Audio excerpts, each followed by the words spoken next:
Kisah nyata, awal mula perang Ukraina dan Rusia. Alur cerita film kali ini diangkat dari film Kurti yang rilis pada tahun 2019. Di alur cerita ini akan menceritakan kenapa Ukraina ingin sekali merdeka dan terlepas dari Soviet Rusia pasca selesainya Perang Dunia Pertama atau sekitar tahun 1918. Di alur cerita ini juga kita akan berfokus ke seseorang tokoh yang bernama Andriy Salvitsky, ya seorang mahasiswa yang berjuang bersama teman-temannya untuk menghadang ribuan pasukan Rusia yang akan menginvasi ibu kota Ukraina.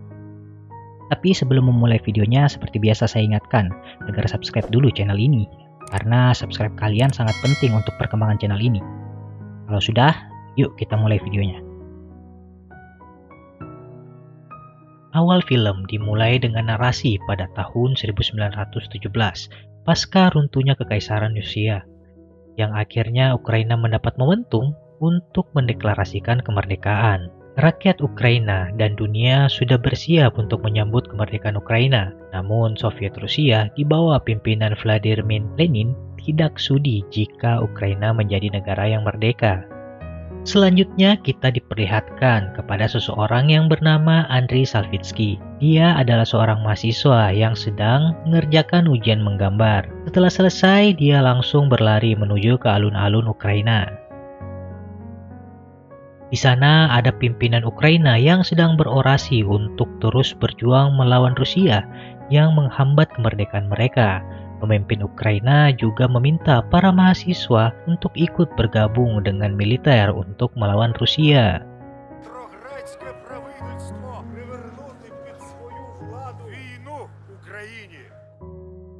Setelah orasi itu, banyak dari mahasiswa yang termakan rasa nasionalis dan ikut mendaftar menjadi militer, tapi tidak dengan Andriy.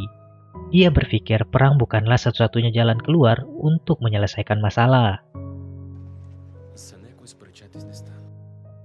Singkatnya, para mahasiswa yang sudah mendaftar masuk di kamp pelatihan. Di sana juga ada komandan mereka yang memberikan arahan ke calon prajurit baru.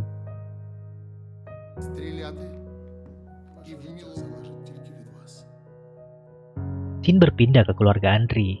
Di sana ada ayah Andriy. Dia adalah salah satu jenderal tertinggi di Ukraina yang bernama Salvitsky dan kakak Andriy yang bernama Oleska. Di meja makan mereka membahas perang yang akan datang. Tapi ayah Andriy tahu kalau Andriy tidak setuju dengan perang ini. Lalu ayah Andriy memperlihatkan dokumenter betapa kejamnya Rusia kepada rakyat Ukraina selama ini. Seketika Andriy langsung berubah pikiran dan akan ikut menjadi sukarelawan dalam perang ini.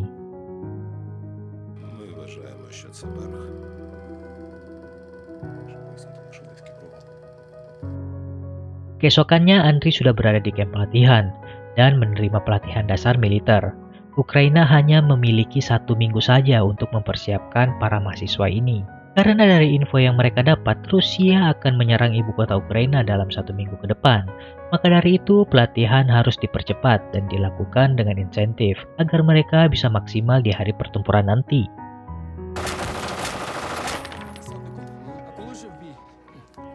Di sisi lain terlihat intelijen Rusia yang bernama Berg. Dia berasal dari Jerman. Terlihat dia sedang menemui salah satu jenderal Rusia. Jenderal itu meminta ke Berg agar terus menyadap informasi penting dari Ukraina. Karena dengan info itu akan memudahkan Rusia untuk merebut ibu kota Ukraina dan memenangkan pertempuran.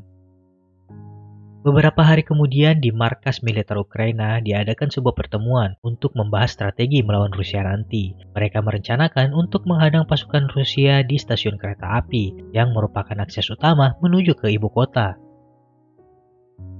Andriy dan pasukan lainnya dikerahkan untuk menuju lokasi yang sudah ditentukan. Sebelum berangkat, Andriy berpamitan dengan kakaknya yang juga bekerja sebagai tentara dan intelijen Ukraina. Dia juga berpamitan dengan temannya yang bernama Sofia.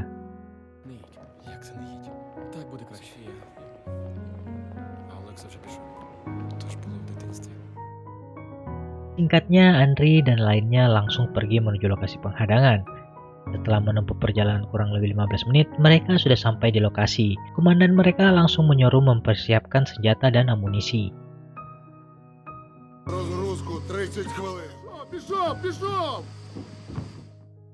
Di pihak Rusia, mereka mendapatkan informasi kalau pasukan Ukraina sudah sampai di lokasi penghadangan. Jenderal itu pun langsung memerintahkan ribuan pasukannya untuk menghancurkan pertahanan Rusia di jalur kereta api itu.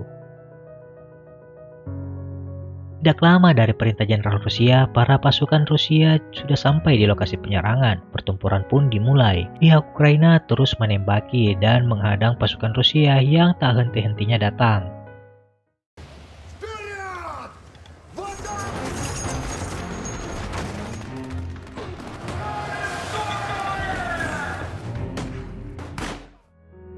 Diketahui jumlah pasukan Rusia yang diturunkan sekitar 4.000 prajurit, sedangkan Ukraina hanya sekitar 400 prajurit yang diturunkan untuk menghadang. Jumlah pasukan Rusia 10 kali lipat dari pasukan Ukraina. Karena itu, pihak Ukraina sangat kewalahan untuk menghadang pasukan Rusia yang datang tanpa henti. Di saat peperangan berlangsung, Ukraina berhasil mencuri artileri dan amunisi Rusia. Karena peristiwa itu, tiba-tiba keadaan mulai berbalik, di mana pasukan Rusia mulai terpukul mundur dan berhasil membalikan keadaan.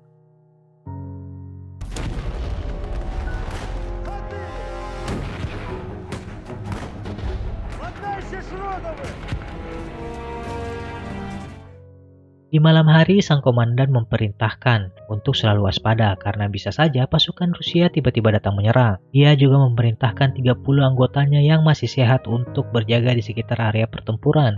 Sementara pasukan yang terluka akan menunggu di stasiun kereta. Komandan juga memerintahkan Andriy untuk berjaga di sekitar stasiun kereta menggunakan senapan mesinnya karena komandan mendapatkan info sebentar lagi pasukan Rusia akan datang.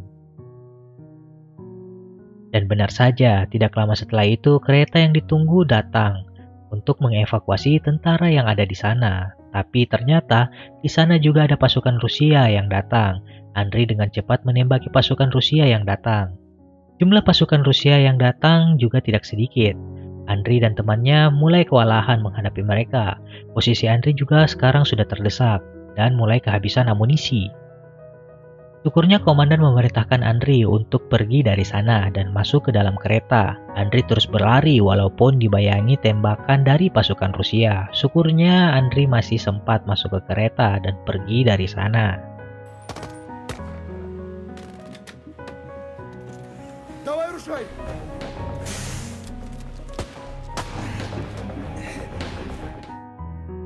Tapi sialnya 30 anggota yang berjaga di medan pertempuran tertinggal dan mereka semua ditangkap oleh pasukan Rusia. Andriy yang menyadari itu langsung meminta diturunkan di sana. Walaupun sudah dicegat oleh komandan, dia tetap bersikeras untuk pergi seorang diri. Ke-30 orang yang tertangkap sekarang berada di markas Rusia. Sepertinya Andriy tidak akan sempat untuk menyelamatkan mereka. Dan benar saja, ke-30 tentara yang tertangkap langsung dieksekusi mati oleh pihak Rusia. Beberapa hari kemudian terlihat Oleska yang sedang melakukan pertemuan politik di stasiun kereta kemarin. Orang yang ditemui Oleska adalah utusan pimpinan Rusia. Ayahnya Andriy mengutus Oleska untuk bernegosiasi dengan pihak Rusia. Terlihat negosiasi itu berjalan dengan lancar.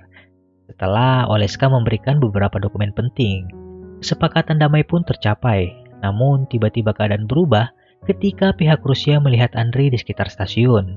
Rusia mengira Andriy adalah anak buah Oleska.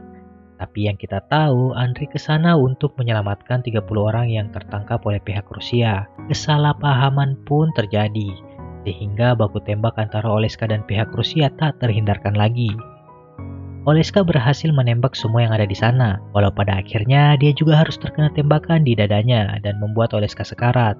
Andriy yang ada di sana langsung menemui kakaknya. Dalam masa sekaratnya, Oleska meminta Andriy untuk mengambil dokumen tadi dan mengembalikan ke ayahnya. Setelah itu, Oleska pun tewas dalam genggaman Andriy. Pada akhirnya, Andriy dan pasukan Ukraina yang tersisa berhasil selamat, walaupun mereka gagal membuat Ukraina merdeka. Setidaknya mereka membuat pihak Rusia menghentikan sementara penyerangan mereka ke ibu kota Ukraina. Ukraina bisa mendapat kemerdekaannya pada tahun 1991, pasca runtuhnya kekuasaan Soviet Rusia, dan film pun selesai. Kurang lebih di alur cerita kali ini menjelaskan kenapa Ukraina ingin lepas dari Soviet Rusia. dan bagaimana perjuangan Ukraina untuk bisa merdeka. Gimana menurut kalian tentang film ini?